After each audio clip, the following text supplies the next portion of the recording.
இன்றைக்கி பார்க்க போகிற டாபிக் பார்த்திங்கன்னா ஆன்மாக்கள். இப்போ நம்ம எல்லாருக்கிட்டையுமே பேசுகிறோம்ல, யார் வந்து நல்லவங்க யார் கெட்டவங்க நமக்கு தெரியுமா? அதுதான் நம்ம அனலைஸ் பண்ணணும். எப்படி அனலைஸ் பண்ணுறது? சில நபர்கிட்ட பேசும்போது நமக்கு என்ன கிடைக்கும்? ஒரு பாசிட்டிவான எனர்ஜி கிடைக்கும். சில மனிதர்கள்ட்ட பேசும்போது ஒரு நெகட்டிவான எனர்ஜி கிடைக்கும். அந்த பாசிட்டிவ் எனர்ஜி நெகட்டிவ் எனர்ஜி பீப்புள்ஸை வந்து நம்ம எப்படி கண்டுபிடிக்கிறது?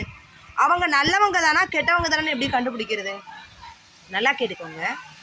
ஆன்மாவை உணர முடியுமா அப்படின்னா, இப்போ பாருங்களேன், நான் வந்து ஒரு ரொம்ப வருஷமாக எனக்கு ஒரு அக்கா பழக்கம், சரியா? அப்போ என்ன பண்ணுறாங்க, எனக்கு ஒரு சின்ன உதவி பண்ணேன்னு கேட்குறாங்க. அப்போ நான் உங்களுக்கு என்ன சொல்கிறேன், நான் உங்களுக்கு இன்னைக்கு என்னால் செய்ய முடியாது, இன்னொரு நாள் இப்போ என்னோடய வேலை இருக்குது, இதை முடிச்சுட்டு உங்களுக்கு கொஞ்சம் டைம் கொடுங்க, நான் முடிச்சு செய்கிறேங்கிறேன். அப்போ அவங்க என்ன நினைக்கிறாங்க, அவங்க ஆன்மா அன்றைக்கி வந்து அந்த எந்த வேலையுமே செய்யலை, நான் அப்படியே பெட்டுனா படுத்துடுறேன்.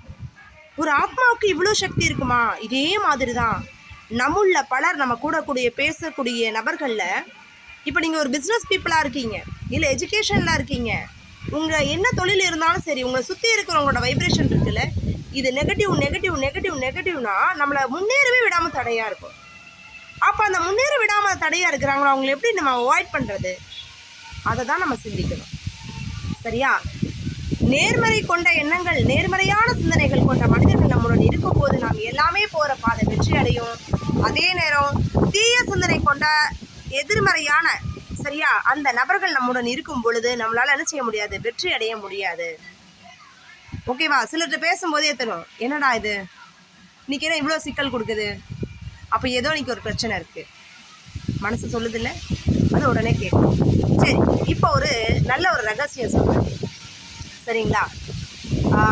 நீங்களாம் இயற்கையில் வானத்தை நைட்டில் பார்ப்பீங்களா?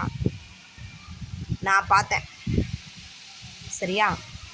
நிறைய நட்சத்திரம் இருந்தது, பார்த்தோன்னா ரொம்ப சந்தோஷமாக இருந்தது.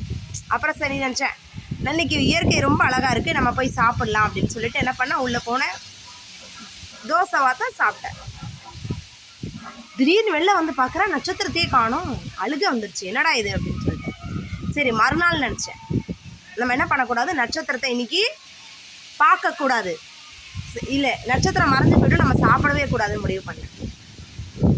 அப்போ என்ன பண்ணேன், என்ன பண்ணலாம் அப்படின்னு யோசித்தேன். நட்சத்திரம் இன்னைக்கு இருக்குமா இருக்காதா?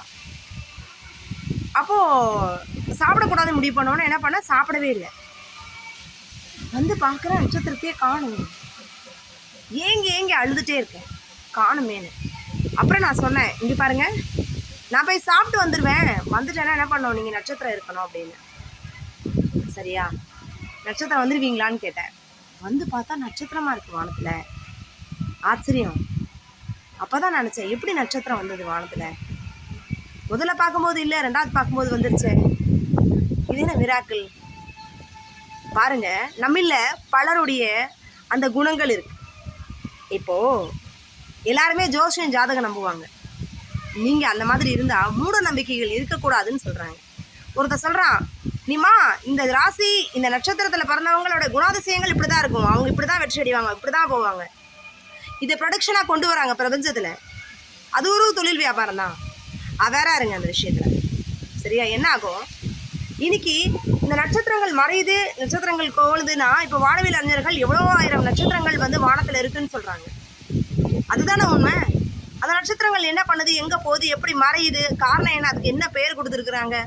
ஒவ்வொருத்தரும் ஒரு அம்சமுள்ள மனிதர்களாக தான் நம்ம இருக்கிறோம் அந்த பிரபஞ்சத்தில். நாம் எல்லாருமே அம்சம் பொருந்தினவங்க. அப்போ ஜோசிய ஜாதகம் நமக்கு தேவையா? கிடையாதுங்க. முன்னேறி போய்கிட்டே இருக்கணும். நம்மளோட சிறப்பு அம்சம் என்னன்னு மட்டும் தெரிஞ்சுக்கோங்க. உங்களுக்கு ஒரு நெகட்டிவான ஒரு விஷயத்த சொல்கிறாங்கன்னா பாசிட்டிவாக மாற்றுங்க. மூட நம்பிக்கைகளை மூழ்கி போகாதீங்க. மெயினாக மூட நம்பிக்கைகள் நம் வாழ்வை அளிக்கும். அப்போ அந்த மூட நம்பிக்கை என்ன பண்ணணும், உடைக்கணும். உடைச்செறிஞ்சு நேர்மறையான சிந்தனைகள் கொண்டு வந்து நிலை நிறுத்தி ஜெயிக்கணும்னு நினைங்க, சரியா? செய்வீங்களா? இன்னைக்கு வந்து பார்த்தீங்கன்னா பேய் இருக்குன்னு சொல்கிறாங்கல்ல, பேய் இருக்கா உண்மையில் உலகத்தில்? கண்ணால் பார்த்துருக்கீங்களா? நான் பார்த்துருக்கேன். எப்படி தெரியுமா, இறந்து போய் ஆத்மாவாக வரும். அந்த ஆத்மா வந்து என்னன்னா, நிறைவேறாத ஆசைகள், ஏதாவது ஒரு விஷயத்த சொல்லணும் அப்படின்னா அந்த மாதிரி ஆன்மாக்கள் வரும். ஆனால் அந்த ஆன்மாக்கள் துன்புறுத்துமா? எப்படி பாம்பு வந்து தன்னுடைய வாழ்கிறதுக்காக தேடி ஒரு இடம் தேடும், ஆனால் மனுஷன் அதை பார்த்து பயப்படுவான். அதே போல தான் ஆவி ஆத்மாக்களும் கூட தங்கிறதுக்கு இடம் இல்லாமல், தான் செய்த நன்மை தீமைகள் உணராமல் கடமையை செய்ய மறந்த ஆத்மாக்கள் எங்கே போகும்னு தெரியாமல் கடைசியில் இருக்கக்கூடிய நிலைமை தான் அந்த மாதிரி நிலைமை. சரியா? நம்ம என்ன செய்யணும், எப்போவுமே நன்மையான காரியங்களை செய்து நன்மையான விஷயங்களை செய்யும் பொழுது நன்மைகள் நடக்கும். தீமையான காரியங்களை நம்ம என்ன செய்யக்கூடாது, செய்யக்கூடாது. அப்போ தான் என்ன பண்ணுவோம், நம்ம இறப்பின் பின்னும் உயிர் வாழ முடியும். அப்போ உயிரோடு இருக்கக்கூடிய ஒரு மனுஷன் தவறுகள் செய்தானா அவன் எப்படி நிலையை அடைய முடியும்? அடைய முடியுமானா அங்கே தான் கேள்வி முடியாது. சரியா? நாளைக்கு வீடியோவில் உங்களுக்கு என்ன நட்சத்திரங்கள், அந்த நட்சத்திரங்களுடைய குண அம்சம் என்ன, அதில் மெயினாக நம்ம எப்படி அம்சமாக இருக்கிறோமோ அந்த அம்சமே நாம தான்ங்கிறத உணரணும். நீங்கள் இப்போ வானத்தில் ஒரு சந்திரனாக பார்க்குறோம். சந்திர குணம் உள்ள நட்சத்திரங்கள் என்னென்னு பார்த்துட்டா அந்த சந்திரனுடைய நமசிவாய மந்திரத்தை நம்ம சொல்லிகிட்டே இருந்தால் அந்த நட்சத்திரம் என்ன பண்ணும், நம்மக்கிட்டேயே கிட்ட நெருங்கி வரும். அப்போது என்ன பண்ணணும், நம்ம தானே அந்த சக்தி. அப்போ வெளியிலேயே தேடணும் அவசியம் இல்லைல்ல, வெளியே தேவையே கிடையாது.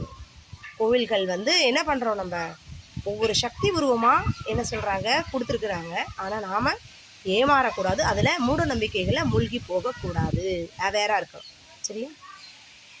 நன்றி. நிறைய ஸ்டோரிஸ் படிங்க, ஓகேவா? நிறைய கதைகள் படிக்கிறது மூலம் அறிவு வளரும்.